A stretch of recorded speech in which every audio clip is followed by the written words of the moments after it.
चलिए स्टार्ट करते हैं। यह वीडियो कार्य और समय टॉपिक से रिलेटेड प्रैक्टिस सेट 10 होगा, यानी 10वां पार्ट है। इसमें भी हम लोग कार्य और समय के क्वेश्चन को सॉल्व करेंगे और देखेंगे वो किस तरह के सॉल्व होते हैं। चलिए, पहला क्वेश्चन दिया है, एक कार्य को 6 दिनों में कर सकता है। चलिए मान लिए एक कार्य को 6 दिन में कर रहा है। बी 10 दिनों में करता है, 10 डे हो गया। सी उसे 15 दिन में करता है। ठीक है, अब हम लोग टोटल कार्य निकाल लेते हैं। किस तरह निकालते हैं? एलसीएम लेके। कितना इसका एलसीएम होगा? 30 यूनिट, यानी जो कार्य की मात्रा हो गई 30 यूनिट।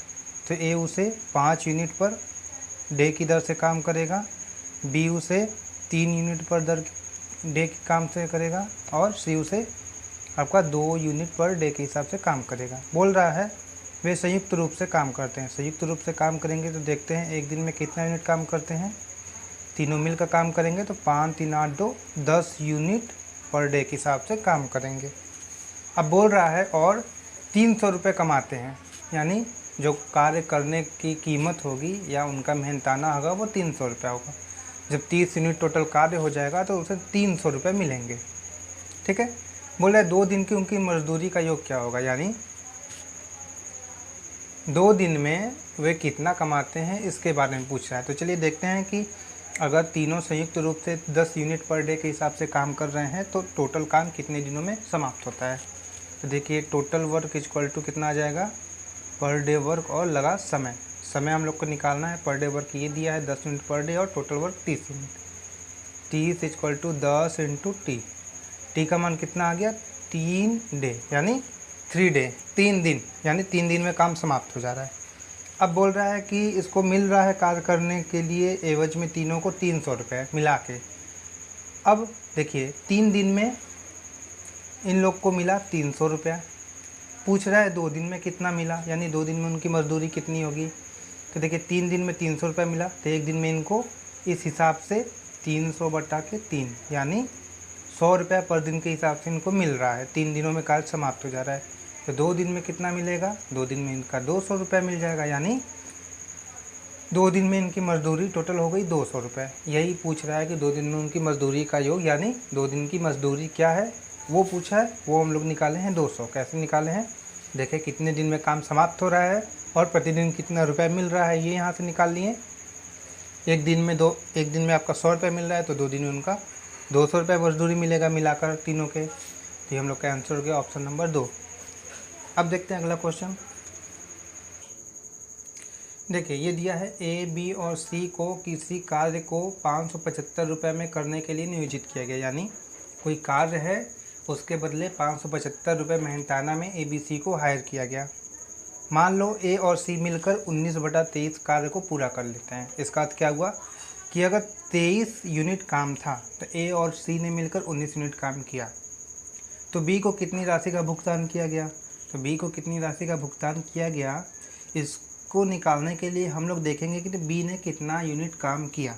तो देखिए कार्य टोटल जितना है वो पूरा हुआ है। माना 23 यूनिट काम था जो हम लोग का हर का भाग था, क्योंकि यहाँ भाग में दिया है। हम लोग 23 पी 19 पी भी मान सकते थे, लेकिन और इजली के लिए हम लोग मान लेते हैं टोटल जो वर्क है वो हो गया 23 यूनिट था।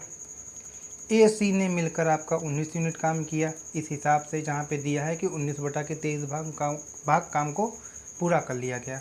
तो अगर टोटल काम 23 यूनिट है तो ए और सी ने उसे 19 यूनिट काम पूरा किया। ए सी ने 19 यूनिट काम पूरा किया तो शेष यूनिट काम कौन पूरा किया होगा? बी। तो बी कितना करेगा? जो शेष है 23 में से 19 ए सी ने किया, बी ने कितना किया? 23 - 19, यानी 4 यूनिट आपका बी ने काम किया। ठीक है ना। अब हम लोग निकालते हैं कि 1 यूनिट काम करने पर उन लोग को कितना मेहनताना मिलता है। तो देखिए 23 यूनिट जब टोटल काम किया जा रहा है तो कितने के बराबर पैसा मिल रहा है? 575 के बराबर।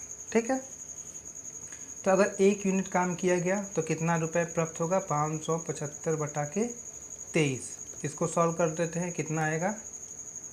देखिए इसको सॉल्व करने के बाद आएगा 25 रुपया, यानी अगर 1 यूनिट कार्य हो रहा है तो उसका मान है 25 रुपये। उसी हिसाब से बोला है कि 23 यूनिट हम लोग ने मान ला टोटल काम है, उसके बदले उनको 575 रुपये मिल रहा है, तो 1 यूनिट काम करने पर कितना मिलेगा? 25 रुपये। अब हम लोग को निकालना है बी को कितनी राशि भुगतान की गई। तो 1 यूनिट पर आपको 25 रुपये भुगतान किया जा रहा है, तो बी ने किया है 4 यूनिट काम, तो बी को कितनी राशि भुगतान की जाएगी? तो 4 यूनिट के बराबर। तो 4 यूनिट कितना हो गया? 25 गुणे 4, यानी 100 रुपये बी को भुगतान किया गया। इसको फिर से देख लेते हैं। हम लोग ने यहाँ पे ए और सी ने कितना भाग काम किया, उस हिसाब से हम लोगों ने मान लिया कि 23 यूनिट काम था, तो 19 यूनिट ए और सी ने प्रश्न के अनुसार कर लिया, तो शेष काम बी ने किया होगा। अब बी को कितना रुपया मिला उसके लिए हम लोग निकाले बी कितना यूनिट काम किया, और 1 यूनिट का मान हम लोग निकाल लिए रुपए में, क्योंकि 23 यूनिट में 75 रुपये, आपका 575 रुपये मिल जा रहा है। तो 1 यूनिट पर कितना रुपये मिल रहा है, इसलिए 4 यूनिट पर कितना मिला?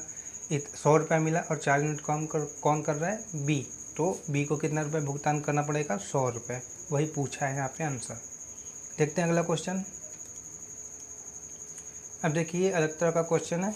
इसमें दिया है P किसी कार्य के 1/4 भाग को 10 दिन में करता है, ठीक है ना। मान लेते हैं W कार्य था, तो W/4 भाग को P 10 दिन में कर रहा है, तो हम लोग निकालेंगे कि टोटल कार्य कितना दिन में करेगा। तो देखिए 1/4 भाग अगर 10 दिन में काम कर रहा है W के, तो W भाग 10 गुणे 4, यानी आपका 40 दिन में करेगा। सेम बोल रहा है कि Q जो कार्य है उसका 40% ऐसे ही निकलेगा W का, यानी कार्य का 40% कितने दिन में कर रहा है? 15 दिन में। अब हम लोग देखेंगे कि ये टोटल काम कितने दिनों में कर रहा है, वो निकालते हैं। क्योंकि देखिए बाद में प्रश्न पूछा है कि ये तो आपका दे दिया एक तरह से प्रीएम्बल टाइप में कि क्या क्या दिया है, ठीक है ना। बोल रहा है सबसे पहले उस काम को कौन पूरा करेगा, यानी पूरी तरीके से। तो पूरी तरीके से काम कौन पूरा करेगा, उसके लिए हम लोग को चाहिए ना कि कितने दिनों में सभी व्यक्ति काम कर रहे हैं, उसके बाद तुलना करके जो सबसे कम समय करेगा वो हम लोग का आंसर होगा। ये हम लोग का हो गया रिक्वायरमेंट। तो सबसे पहले हम लोग ये निकालेंगे कि पूरा काम करने में उन लोग को कितना समय लग रहा है। देखिए क्यों कर रहा है, जो कार्य है उसका 40% 15 दिन में कर रहा है, यानी W गुणे 2/5 भाग 15 दिन में कर रहा है। तो उस हिसाब से W काम कितने दिन में करेगा? 15 या 45, ये कितना आ गया? 45/2, सॉरी 15×5 = 75/2, यानी 37.5 डे। Q 37.5 दिन मिलके इतने दिन में आपका उस कार्य को पूरा कर ले रहा है, और P उसे 40 दिन में पूरा कर रहा है। अब देखते हैं आगे क्या दिया है। R उस कार्य के 1/3 भाग को 13 दिन में करता है, यानी R क्या कर रहा है? W/3 भाग को 13 दिन में कर रहा है। तो W भाग कितना दिन में करेगा? 13 39 डे में। सेम एस उस कार्य के 1/6 भाग को, यानी W/6 भाग को 7 दिन में कर रहा है। तो W कार्य कितने दिनों में करेगा? 7×6 42 डे में करेगा। अब यहाँ पे हम लोग को पता चल गया PQRS उस कार्य को पूरा कितने दिनों में कर रहे हैं। तो देखिए P कर रहा है 40 दिन, Q कर रहा है 37.5 दिन, R कर रहा है 39 दिन, S कर रहा है 42 दिन। अब पूछ रहा है सबसे पहले उस कार्य को कौन पूरा करता है। तो सबसे पहले जो सबसे कम समय लेगा वो सबसे जल्दी पूरा करेगा, ठीक है ना। तो सबसे कम समय कौन ले रहा है? Q 37.5, या इसको लिखेंगे 37 सही 1/2 दिन, ठीक है। तो क्यों सबसे कम समय में पूरा कर रहा है, वही पूछा है। तो हम लोग का आंसर क्या हो जाएगा? ऑप्शन नंबर 2 क्यों, ठीक है। इस वीडियो में बस इतना ही था, 3 क्वेश्चन। अगले पार्ट में हम लोग देखेंगे टाइम एंड वर्क से रिलेटेड और क्वेश्चन। चलिए, थैंक यू सो मच।